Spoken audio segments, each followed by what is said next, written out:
Hello, I am Mantastic and Fantastic, and today I'm going to be reviewing the Player's Choice Godfest for May 2017. So, on Friday, the North American Gung Ho team has revealed the results for the voting, and it is quite well done and exciting because, for the most part, Player's Choice Godfests tend to be very interesting Godfests because it allows players to basically pick and choose who should be featured. Now, this does have obviously the risk of ideal cards not being voted in, but the main concern is voting in too many 6-star Godfest exclusives because they have significantly lower rolling rates and actually will dilute the overall pool. So, the main problem was last time we had far too many 6-star Godfest exclusives featured, and this time perhaps people have learned their lesson, or mostly I feel that the meta has shifted away from 6-star supremacy, and this Godfest lineup is much more favorable overall. So, in this video/article, I will be reviewing all the cards that are featured, as well as my thoughts and commentary, as well as cards that I feel should have made it in, or at least cards I'm surprised that did not get voted in.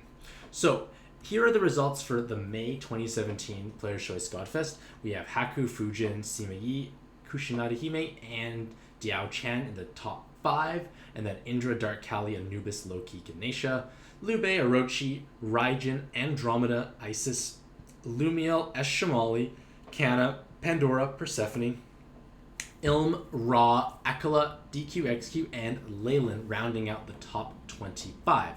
So, from this list, we have 6-star Godfest exclusives, as well as two 6-star Pantheon cards in Sima Yi and Diao Chan. Now, Diao Chan and Sima Yi will have lower rolling rates compared to the other 5-star Pantheons, but higher rates than 6-star Godfest exclusives. So it's just something to keep in mind. But if we compare this to the December 2016 one, we had 11 cards featured that were 6-star Godfest exclusives. So you can see that there are some similarities between cards, like there is overlap, but there are a lot of new cards being brought in, as well as elimination of a lot of 6-stars who really should not have made the cut.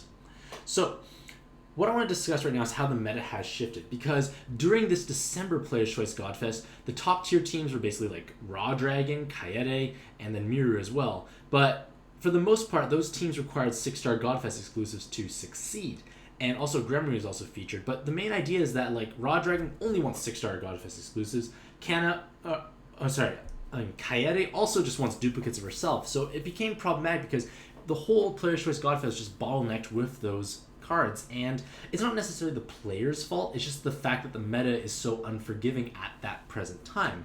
Now, if we fast forward to today, those teams are still powerful, but they're nowhere near as overpowering as they used to be, and the transition of power has been shifted more into either Dark Athena, who is monster point / farmable, as well as Kushinada Hime, who is combo based. So we now have top leaders who do not rely on 6-star Godfest exclusives for success. And because of that, the voting has reflected that, in that we don't have as many things bottlenecking up our choices. Because yes, there's always going to be some 6-stars present, but there's far fewer, and that's definitely reflecting this more combo and more Pantheon heavy meta that we are currently enjoying.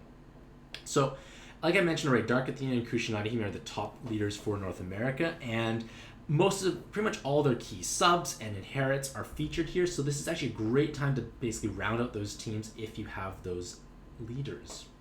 Now, this section here is basically going to discuss what cards did not make it in that I feel should have potentially made it in, but it will not take into consideration the brand new evolutions announced last night in the Japan stream, because it was only announced last night. We could never have known this when voting, so these cards that did not make it in don't take into consideration that. So, first off is Ryul, and Ryul is essentially the poor man's Dark Athena.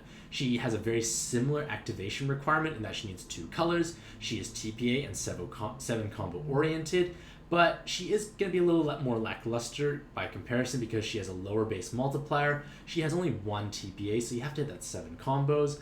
And perhaps because Dark Athena came out just recently, and Ryul did as well, it's just being overshadowed by the Dark Athena hype. And in all honesty, Ryul is actually a very potent and powerful leader, but I feel like everyone just rather play Dark Athena, who is a bit more accessible in the sense that it's monster points, so in theory, everyone can acquire her. This also kind of transitions into Perseus, who is a beautiful mono wood sub, especially from his future split evolution, which should come very soon, because he still retains the double SBR, but he'll have 2 TPAs and 7 combo awakenings. So he's an incredibly hard-hitting mono wood sub, but mono wood is definitely getting the snuff this Player's Choice Godfest, because if you look here, there are no mono wood subs. Like, there is Kusanagi Hime's rainbow kind of combo leader, Lubei's button farming, Akala is just an awkward place. Like, nothing is mono wood in this whole featured Player's Choice Godfest, so it kind of makes sense that Mei was also not voted in, because Mei is basically like Haku in that she shares the same offensive awakenings, but the main problem is her typing excludes her from Kusanagi Hime, as well as having too little base recovery, so it's harder to heal up, and she cannot produce Dark Athena boards. So it's just those small little things that make her less desirable, but obviously is not desirable enough to be featured. Next is Krishna and Shiva, and amusingly, Krishna and Shiva were the top, number 1 and 3 most popular leaders in North America. So maybe it's surprising that they're not voted in, but on the same hand, because they're the most popular used leaders, it means most people possibly already own them, so there's no real need to vote them in. Furthermore, they have very low uses as a sub, as well as duplicates are not really desired. So again, that kind of reflects it, but I guess it's a little surprising. Maybe I'm just more surprised that they're that popular in North America. And the next is Susanoo, and Susanoo is essentially the second best shielding option, but being number 2 probably means you don't get in, and definitely this does apply. Also that he's green, and green is not very favored apparently in the North American population, so it's just unfortunate. Like, he does have the potential for 5 turns of shielding for 50% reduction, which is unique and powerful, but again, just not, I guess, popular enough, and being number 2, being just basically having Indra being just more powerful overall.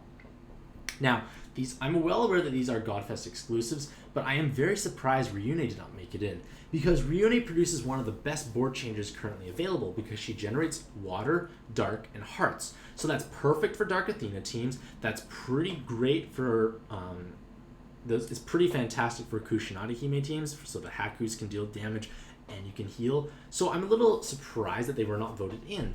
And most notably, I would probably have assumed Ilm would not have made it in, and Ryune would take their place. But again, I already have 3 Ryunes, so I really can't complain. But again, it's just surprising she was not popular enough.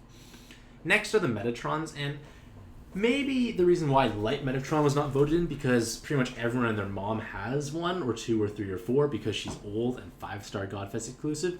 But Dark Metatron is very potent and very powerful, so I'm a little surprised she did not make it in, considering she was just released quite recently, so she should be enjoying her time in the sun because she's new and quite amazing. But again, it's a 6-star Godfest exclusive that is also a bit older, because for the most part, if we take a look, most of the 6-star Godfest exclusives are a little newer. Dark Metatron is one of the oldest ones available, so perhaps more people have actually just acquired them, because all the 6-stars here, Fujin, Dark Kali, Eshimali, Kana, Ilm, and Raijin, are all much newer by comparison. And then last but not least is Kaede. And I'm surprised Kaede, I'm not really surprised Kaede didn't make it in, just because all those mono wood cards did not make it in. And also because Kaede has been transitioning in more to a sub than a leadership role. Mostly because Kaede teams don't do well in endgame content, because system teams tend to falter because they need to dedicate too many active skill slots to maintain that haste system. Now, it's interesting because Kaede was the number 1 voted card last time around, so by not having them here just goes to show how much she has fallen in terms of popularity. And now we are going into basically the thoughts on the voted monsters. So basically I'm just going to be giving quick summaries of each of the featured creatures, or each of the featured monsters, and it's just going to give you a little bit of an idea of where they fit in and why they are desirable, at least why they were voted in. So Haku is number 1, and I am not even surprised she is number 1. She's the most logical choice to take the number 1 spot. She's a 5-star Pantheon card. She fits on every single powerful team out there, and she's just amazing overall. And this is because she's also one of the first cards to actually acquire double TPA and 7 combo awakenings, so she was kind of like, oh, everyone wants her because she's now suddenly amazing. And every single dark team wants to basically run her because she has massive damage output, obviously a favorable board changer, But most notably, like Dark Athena, Aizen, Yomi Dragon, Dark Metatron all can utilize her beautifully. Furthermore, that healer typing is used extensively on Kushinada Hime teams, and in fact, most of these teams want to run 2 or 3 Hakus, so having duplicates is amazing. And in all honesty, you can never really own too many Hakus, so it's great that she's number 1, and hopefully we all roll a few of her. Number 2 is Fujin, who is a 6-star Godfest exclusive, and Fujin just makes your life easier, while simultaneously opening the door up for many more teams to tackle Arena 3, because Hera Dragon, and I guess Vishnu as well, are no longer a threat. And I have been a bit critical of Fujin, mostly because it's too much power creep. It advances everything too quickly, because you can now counter some of the hardest spawns in the game with a simple push of a button. So you don't really need Fujin, but it just makes your life so much better. And if you own Fujin, or you have at least access to Fujin through friends, you never really want to go back to actually puzzling your way through those challenging bosses, because why not do one button solves all? Like, it's just too good to be true. So I feel like it's a little a shame that the card was created, but now that it's in existence, you really just want to have one because it's just so good, and that's why she is number 2.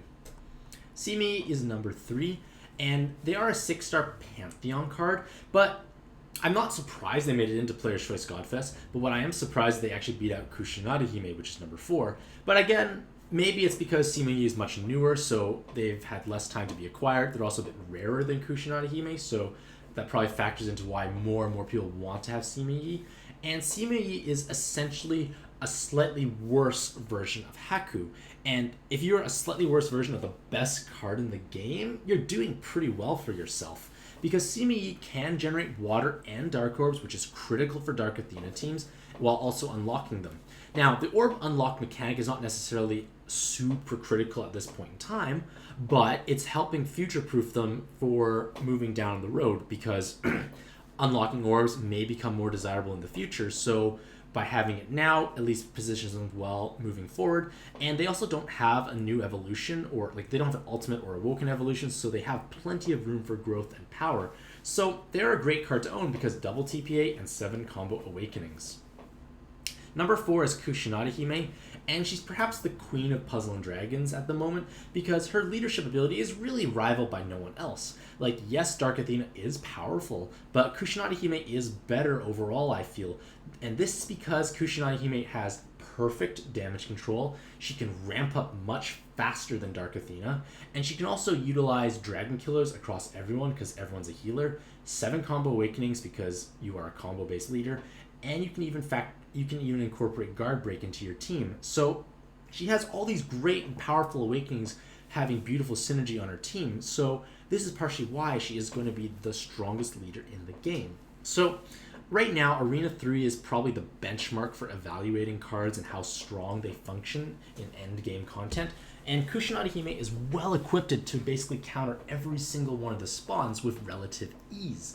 And this is obviously great in the meantime because Arena 3 is still considered like the hardest dungeon in the game. And right now, she's kind of poised beautifully for tackling Arena 3, but I feel that she's going to struggle a bit in the future content because right now, she's able to acquire just enough health to survive Gaia Dragon without the HP badge. She has the ability to obviously use Dragon Killers, and basically the hardest spawns are dragons. So if, like, say, the meta shifts, or in terms of endgame content, in which dragons are not the top bosses, so therefore you lose those killer advantages, if the health requirements go up a little bit, you might have to run the health badge, which obviously compromises your recovery amount.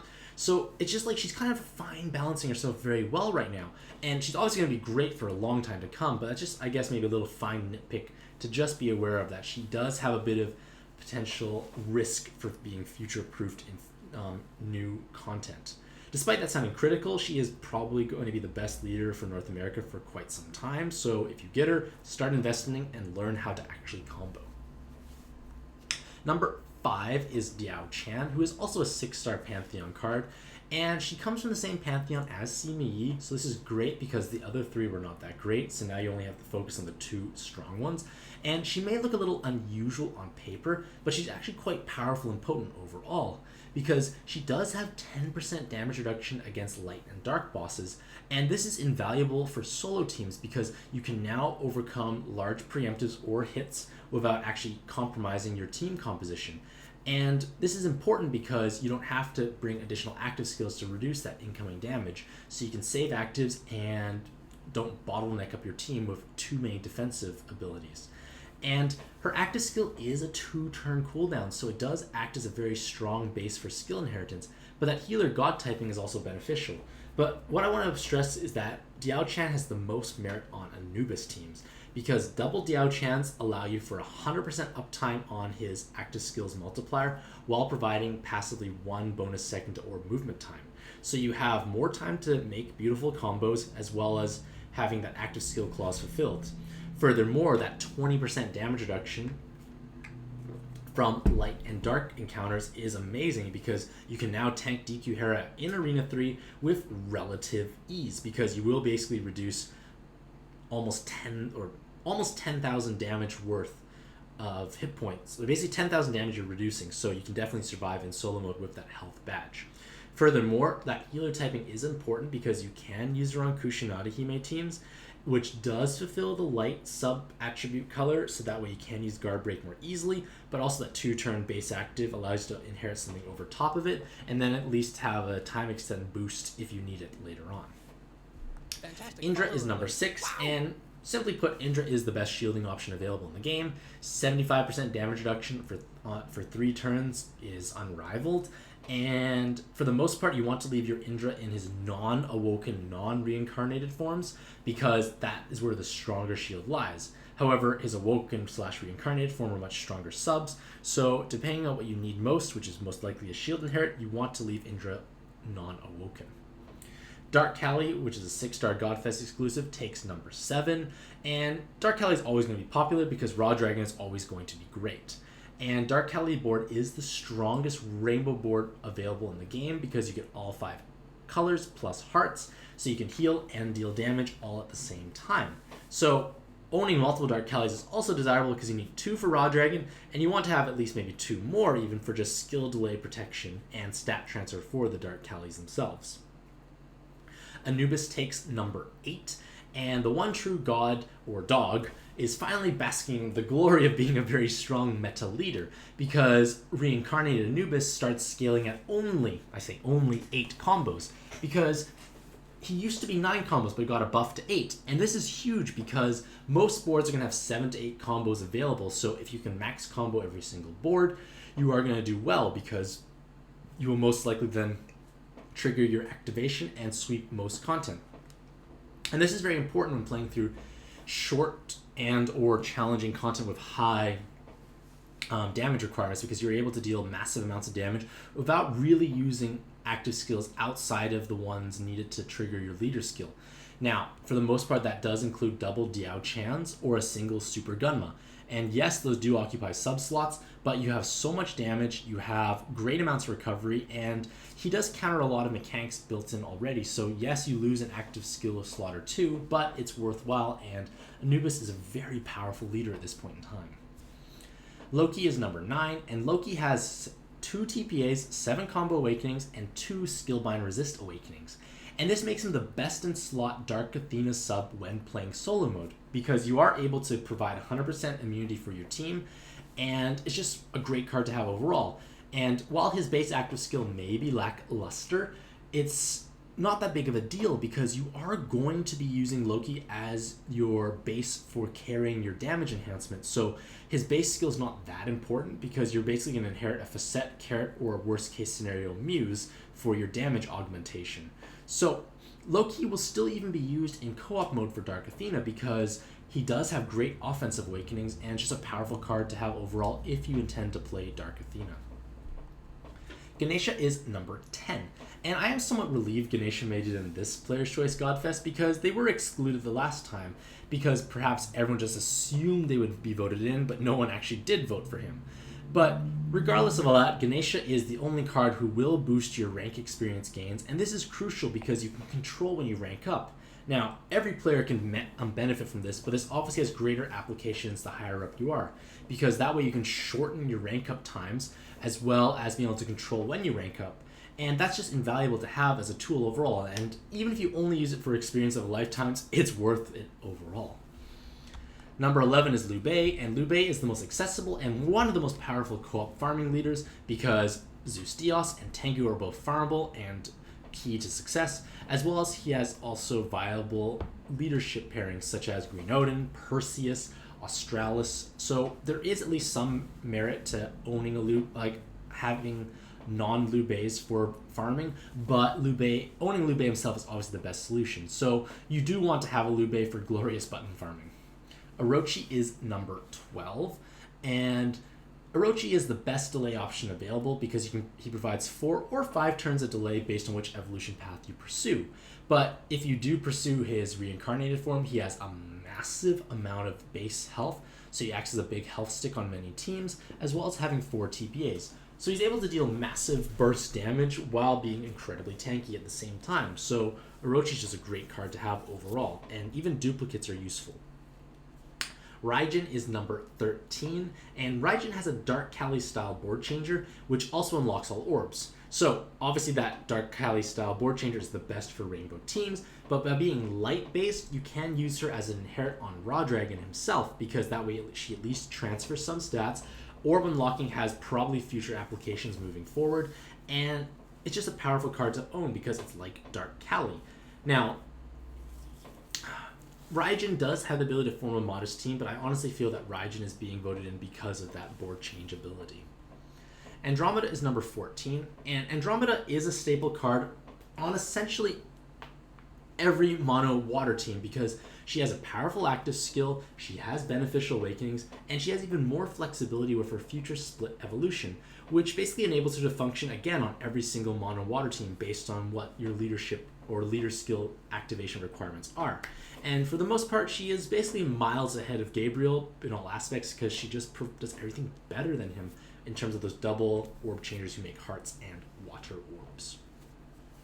Isis is number 15, and she is a key component for Raw Dragon teams for water and wood coverage. She's bind immune, has a 3-turn base cooldown, which could clear binds on other teams. So she's great as a base for skill inheritance. She's a great mono water bind clear, so she's just great overall. Now, she did have a new evolution announced in Japan that will make her have water fire typing, and I'm not sure if that's going to change too much because I don't know if people are really going to pursue that if they own Raw Dragon because it might be challenging then to cover the wood typing slot. Now, I don't know 100% if there are better options out there. I have not done my research, it just came out, so again, I'm not sure. But regardless, Isis is a great card to own. She's a great bind clearing sub as well as a rainbow coverage for many teams. Lumiel is number 16, and it would never really cross my mind in the past that Lumiel would become popular and powerful when she was first released. However, having a buff that allows her to deal true damage as well as the 4-element board changer did definitely boost her viability, but at that point in time, 4-element board changers were not very desirable because mono-colored teams required far too many orbs for activation, so having a board that produced 8.5 primary colors on average was insufficient, and you had to always use something as a follow-up afterwards. So they still were not desirable enough. However, the meta has dramatically shifted in that we now have leaders who are able to deal spectacular amounts of burst damage without having the board flooded with their primary color. I'm looking at, say, Kusanagi Hime, who will do spectacular amounts of damage with 8 combos. And with a Lumiel board, you're probably going to have 8 combos available. So if you are able to use a leader that can ramp up quickly, Lumiel becomes your best option or counter to those high defense spawns, because not only do you instantly kill them with that 100,000 true damage, but you also have a board changer left over that you can kill things with. And this is important because you now can reach, say, the radar dragons with this board changer intact and not necessarily lose any ground, because before, if you were using, say, like a generic poison or a generic true damage, it would bottleneck and present issues when you get to the end because now you have an active skill that has no value, whereas Lumiel does have value moving forward. Furthermore, Lumiel is actually a much stronger option than Famiel because you have the inclusion of Fire Orbs for your Haku subtype, as well as being dark to transfer stats to your dark cards.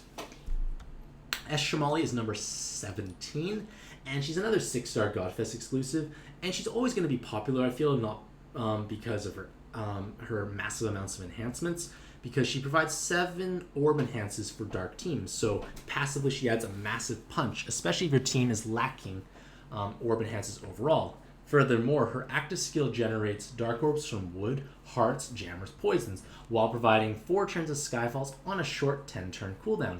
So she's just pretty amazing value overall, and even if you don't use her as a sub, you will find yourself using her as an inherit because her active skill is just that powerful.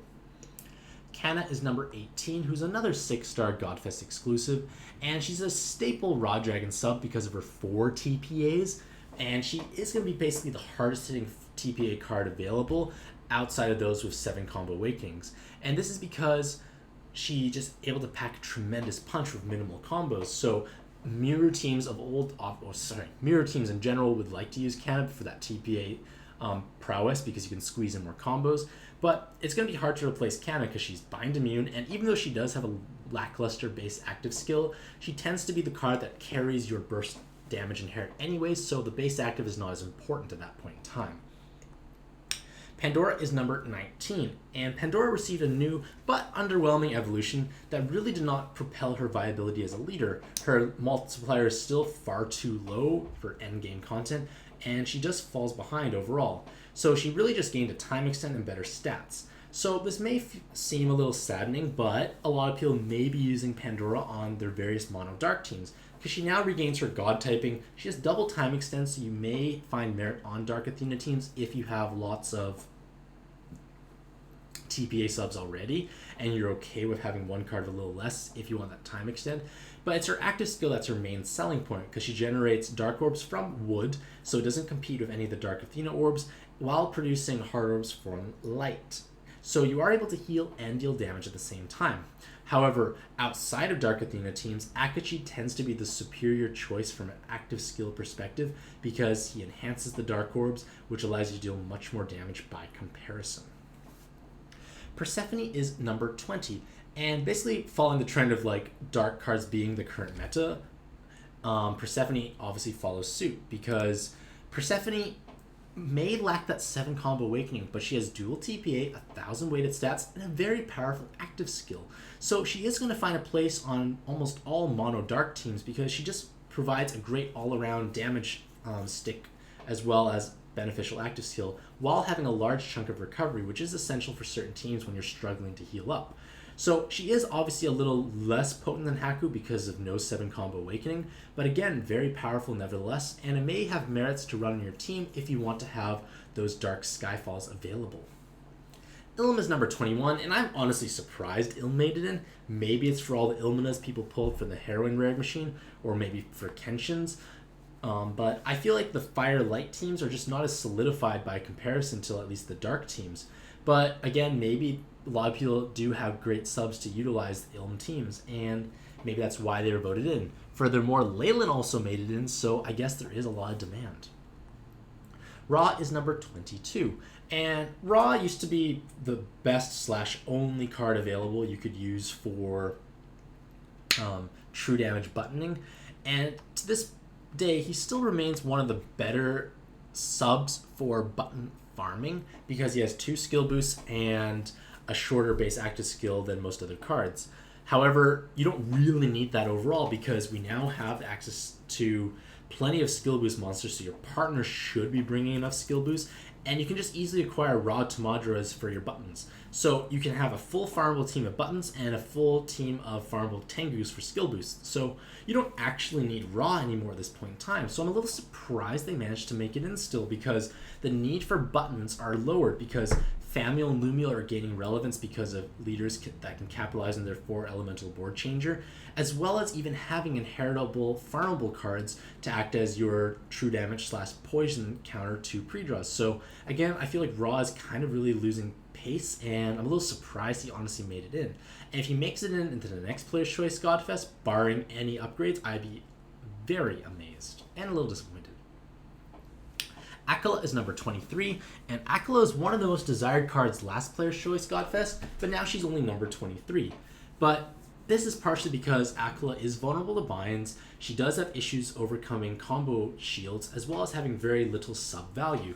So I can see why she's not as popular, but she is still a potent and powerful leader. She has more than enough damage to basically explode through pre-draws with relative ease. You have a tanky leader skill with no Skyfall, so you have damage control as well. So she is an interesting card, and it's good to own her because she has no ultimate or awoken evolution, so she has plenty of room for growth as well. So that's at least an exciting aspect of Akala.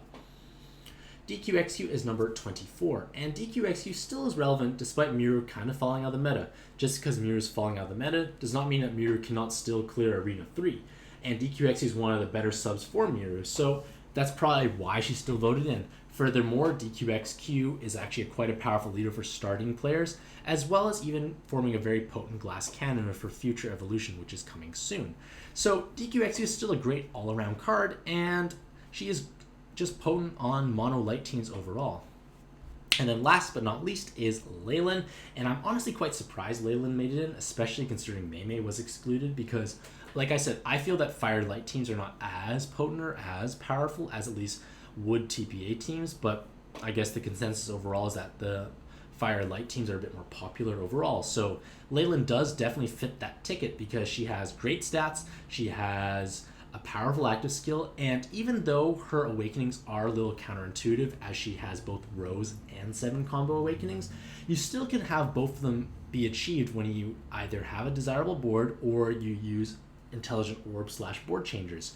Furthermore, even though you have both of those awakenings which are hard to achieve at the same time, it doesn't mean you can just use one without the other, because you can definitely make a row board and kill things, or you can go for just pure 7 combos and still kill things. So it is obviously not as ideal as like Haku Mei's double TPA with 7 combo, but it's still powerful nevertheless. So in conclusion, this Player's Choice Godfest is shaping up to be quite powerful overall. Like, I feel like this is actually a great time to spend your stones that you've earned up from the challenge mode reset, because basically all the cards featured here are amazingly powerful, so it is worthwhile to pursue, especially if you're missing most of these cards. So I will probably give this quite a few cracks at it because I am missing quite a few of these cards, so hopefully your luck also holds true. Let me know who you plan to roll in the comments below, how many stones you've saved up, but most of all, I wish you the best of luck in your Puzzle and Dragons adventures, and happy puzzling!